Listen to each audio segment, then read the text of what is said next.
À la différence de la première vague, l'ensemble des régions se trouve aujourd'hui au seuil d'alerte.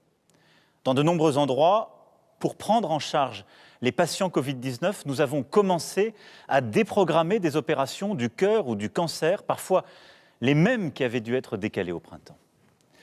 Nous avons pris des mesures. Elles étaient déjà difficiles, et je sais qu'elles ont été perçues comme telles par beaucoup d'entre vous. Elles étaient indispensables, et elles ont souvent été contestées parce qu'elles ne faisaient pas plaisir. Elles se révèlent toutefois insuffisantes pour endiguer une vague qui aujourd'hui touche toute l'Europe. Notre stratégie a été définie dès l'été, c'était de vivre avec le virus. Et il s'agissait de maîtriser sa circulation en nous appuyant sur nos capacités pour tester, alerter, protéger, sur les gestes barrières, sur la protection des plus fragiles et des mesures de ralentissement de l'épidémie territorialisées, au plus près du terrain. C'est ce que nous avons fait depuis le mois d'août. Avons-nous tout bien fait? Non. Et je l'ai dit, il y a 15 jours, on peut toujours s'améliorer. Mais nous avons fait tout notre possible. Et je crois profondément que notre stratégie était, compte tenu des informations qui étaient les nôtres, la bonne. Elle fut d'ailleurs celle de tous les pays européens. Nous aurions pu aller plus vite au début sur les tests. Mais depuis plusieurs semaines, nous sommes un des pays d'Europe qui testent le plus. Nous aurions collectivement sans doute dû davantage respecter les gestes barrières, en particulier au sein de la famille ou avec les amis, qui sont les lieux où nous sommes le plus contaminés. Faut-il nous le reprocher maintenant? Mais surtout, il faut reconnaître que, comme tous nos voisins, nous sommes submergés par l'accélération soudaine de l'épidémie, par un virus qui semble gagner en force à mesure que l'hiver approche, que les températures baissent. Une fois encore, il faut avoir beaucoup d'humilité. Nous sommes tous, en Europe, surpris par l'évolution du virus. Certains pays, comme l'Espagne, l'Irlande, les Pays-Bas, ont pris plutôt des mesures plus dures que les nôtres. Pourtant, tous, nous en sommes au même point. Débordés par une deuxième vague qui, nous le savons désormais, sera sans doute plus dure et plus meurtrière que la première. À ce stade, nous savons que quoi que nous fassions, près de 9000 patients seront en réanimation à la mi-novembre, soit la quasi-totalité des capacités françaises. Nous nous organisons bien sûr pour y faire face, rouvrir des lits supplémentaires, et nous allons faire le maximum d'efforts tous ensemble, mais ce n'est pas suffisant. Si nous ne donnons pas aujourd'hui un coup de frein brutal aux contaminations, nos hôpitaux seront très vite saturés sans que nous ayons cette fois la possibilité de transférer beaucoup de patients d'une région à une autre parce que le virus est partout. Si nous ne donnons pas aujourd'hui un coup de frein brutal aux contaminations, les médecins devront alors choisir, ici entre un patient atteint du Covid et une personne victime d'un accident de la route, là entre deux malades du Covid. Ce qui, compte tenu des valeurs qui sont les nôtres, de ce qu'est la France, de ce que nous sommes, est inacceptable. Dans ce contexte, ma responsabilité est de protéger tous les Français. Et en dépit des polémiques, en dépit de la difficulté des décisions à prendre, je l'assume pleinement devant vous ce soir. Quels sont nos objectifs? D'abord, c'est le premier, protéger les plus âgés, les plus fragiles, celles et ceux qui sont atteints de diabète, d'obésité, d'hypertension, de maladies chroniques et qui sont les premières victimes du Covid-19. L'âge est le facteur prépondérant. 85% des malades décédés ont plus de 70 ans. Notre deuxième objectif, c'est de protéger les plus jeunes. Je l'ai déjà dit, si le virus tue les plus âgés, il tue aussi, même si c'est rare, les plus jeunes. Aujourd'hui, au moment où je vous parle, 35% des personnes en réanimation ont moins de 65 ans. Ils touchent donc sous des formes graves toutes les générations. Et nous ne savons pas dire aujourd'hui quelles sont les séquelles à long terme. Perte d'odorat, perte de goût, difficultés respiratoires. Contracter ce virus n'est jamais anodin, même lorsqu'on a 20 ans. Troisième objectif, c'est de protéger nos soignants, qui, à l'hôpital, dans les structures médico-sociales, en ville, ont déjà beaucoup donné durant le printemps. Ils ont ensuite dû redoubler d'activité durant l'été pour rattraper les actes reportés au printemps. Et malgré la fatigue, ils font face aujourd'hui à cette montée soudaine des urgences. Nous leur devons de prendre toutes les précautions pour limiter la propagation du virus. Si nous ne le faisons pas pour nous, pour nos proches, faisons-le pour eux. Il s'agit, troisièmement, de protéger les plus modestes, qui, parce qu'ils vivent dans des lieux plus exigus, parce qu'ils occupent des emplois précaires, sont les plus touchés par le virus sur le plan sanitaire. Mais ce sont aussi les plus touchés par les conséquences économiques et sociales de la crise. Enfin, il nous faut protéger notre économie. Je ne crois pas à l'opposition entre santé et économie que certains voudraient instaurer. Il n'y a pas d'économie prospère dans une situation sanitaire dégradée avec un virus qui circule activement. Et je vous le dis très clairement, il n'y a pas non plus un système de santé qui tient s'il n'y a pas une économie forte pour le financer. C'est donc un juste équilibre qu'il nous faut sans cesse rechercher, sans jamais perdre de vue un principe intangible. Pour nous, rien n'est plus important que la vie humaine. Quelles sont dès lors les stratégies possibles pour arriver à ces objectifs? Nous pourrions, certains le préconisent, ne rien faire et assumer de laisser le virus circuler. C'est ce qu'on appelle la recherche de l'immunité collective, c'est-à-dire lorsque 50-60% de la population a été contaminée. Le Conseil scientifique a évalué les conséquences d'une telle option. Elles sont implacables. À très court terme, cela signifie le tri entre les patients à l'hôpital. Et d'ici quelques mois, c'est au moins 400 000 morts supplémentaires à déplorer. Jamais la France n'adoptera cette stratégie. Jamais nous ne laisserons mourir des centaines de milliers de nos concitoyens. Ce ne sont pas nos valeurs, ça n'est pas non plus notre intérêt. Une deuxième voie serait de confiner les seules personnes à risque. Cette voie n'est pas non plus, au moment où je vous parle, utilisable. D'abord, elle suppose une discussion éthique. Mais d'une part, nos aînés, comme les personnes vulnérables, ont souvent besoin d'une assistance extérieure pour leurs soins, leur ménage, la livraison de leurs repas. Certains vivent aussi avec leurs proches, leurs enfants, souvent par manque de moyens. Et donc créer une forme de bulle autour d'une génération, de certaines personnes, comme une barrière entre les générations, n'est pas réaliste et à ce stade insuffisant. D'autre part, le virus se développe aussi et développe des formes graves chez les plus jeunes. Et donc confiner les seules personnes âgées est inefficace parce que le virus circulerait toujours trop vite et sous des formes graves dans le reste de la population. Et donc nous ne pourrions pas protéger nos soignants, nos urgences et même à terme nos aînés avec cette stratégie. Elle peut être pertinente, elle n'est pas suffisante. Nous pourrions également faire en quelque sorte le pari de tout miser sur la stratégie du tester, alerter, protéger. Après tout, nous réalisons 1,9 million de tests par semaine. Nous sommes l'un des meilleurs pays d'Europe aujourd'hui en la matière.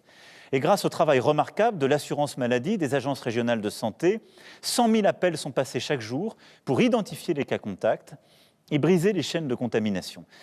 Mais si ce système peut être efficace avec quelques milliers de cas par jour, nous avons aujourd'hui entre 40 et 50 000 contaminations quotidiennes dépistées, sans doute en réalité le double. Ce système n'est plus efficace. Et d'ailleurs, aucun pays européen ne le retient plus aujourd'hui. Quant à la piste de l'augmentation de nos capacités de réanimation, que certains évoquent comme une piste qui nous permettrait de ne pas prendre des mesures difficiles aujourd'hui, je vais vous dire très clairement, nous sommes en train de le faire, mais là non plus, ça n'est pas une bonne réponse.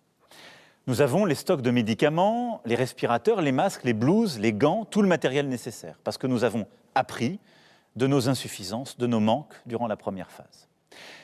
Nous avons aussi formé près de 7 000 infirmiers et médecins pour pouvoir travailler en réanimation. Et nous avons ainsi poussé nos capacités, qui sont passées de 5 000 lits avant la première vague à 6 000 aujourd'hui, et nous allons les porter au-delà de 10 000 lits en réanimation. Donc, un effort colossal a été fait de formation, d'investissement.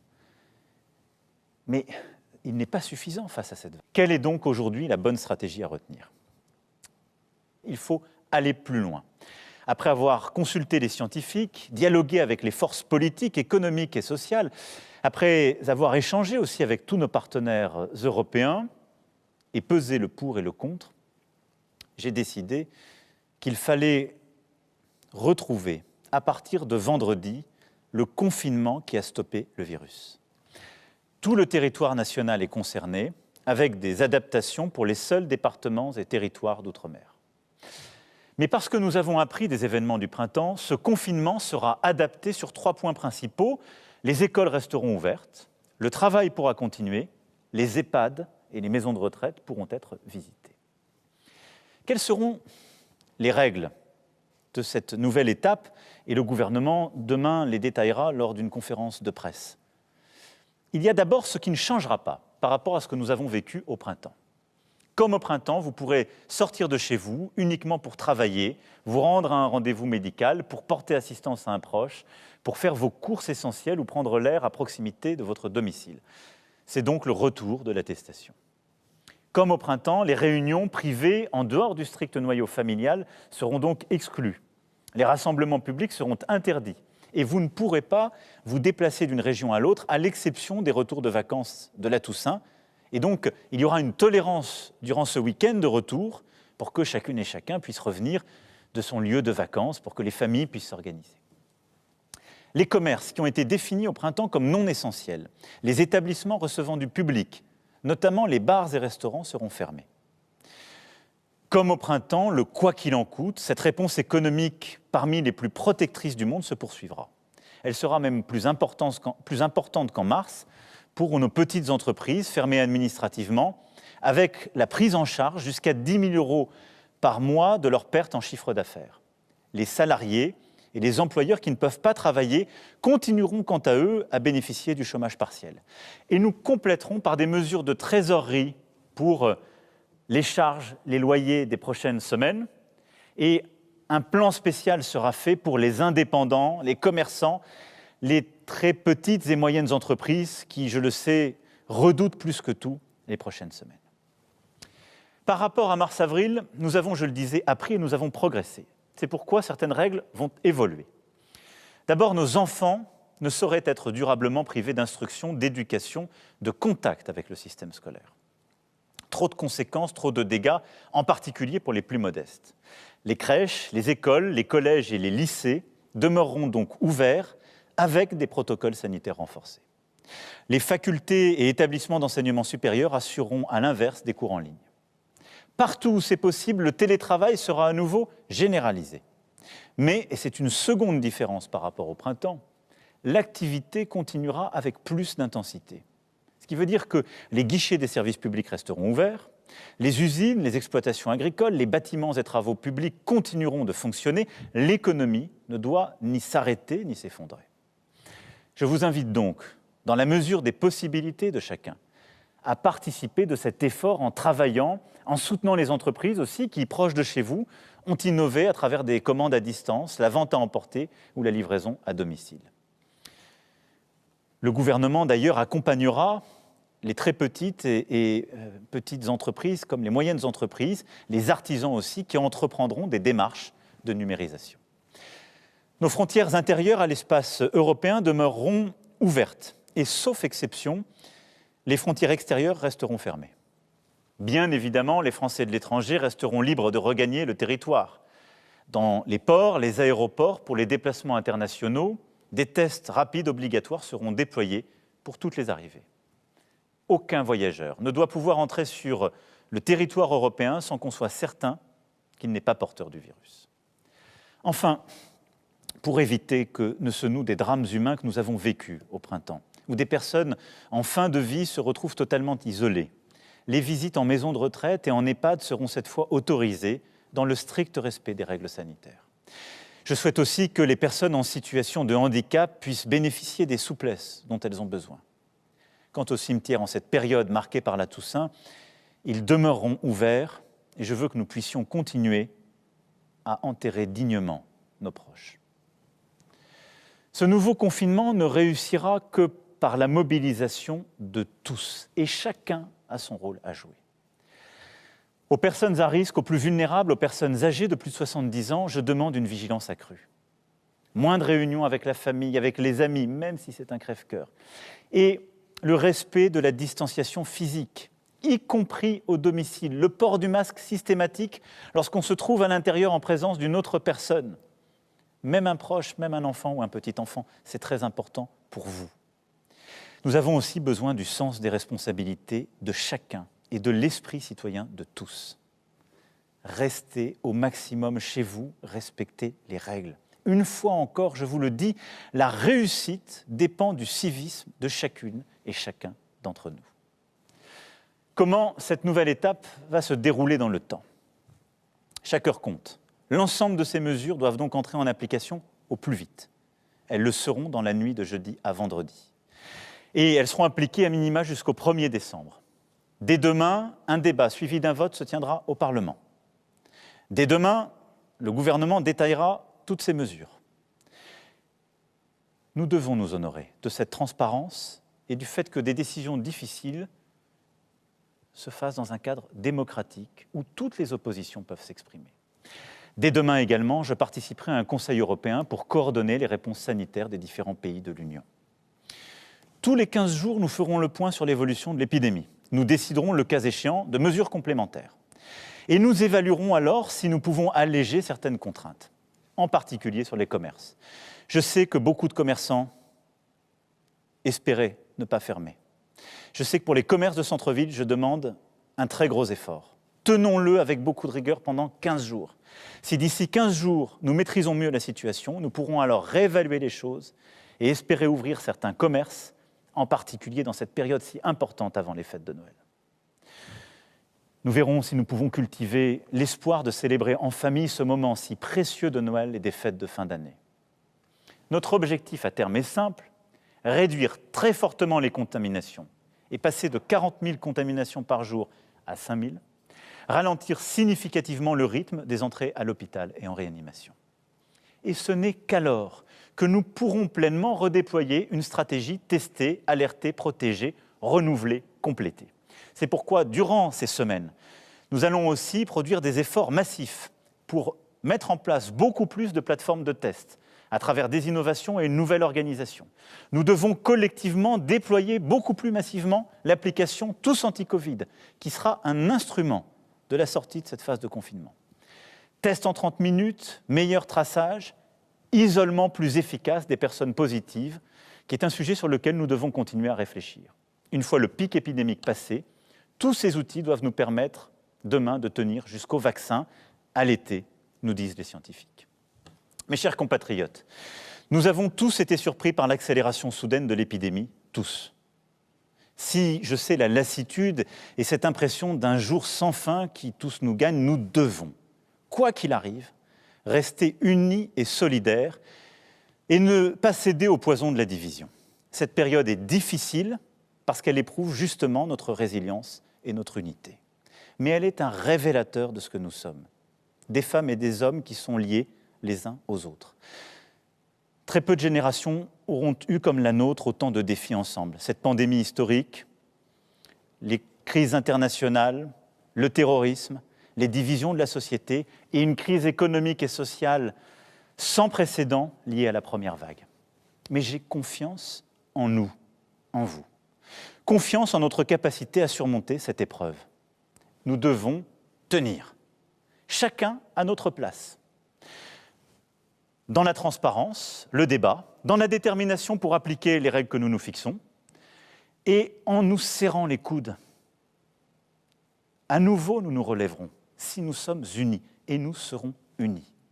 Nous avons besoin les uns des autres, nous sommes une nation unie et solidaire, et c'est à cette condition que nous y arriverons. Nous sommes la France. Je compte sur chacun d'entre vous. Je serai là, nous serons là, et nous y arriverons tous ensemble. Vive la République et vive la France.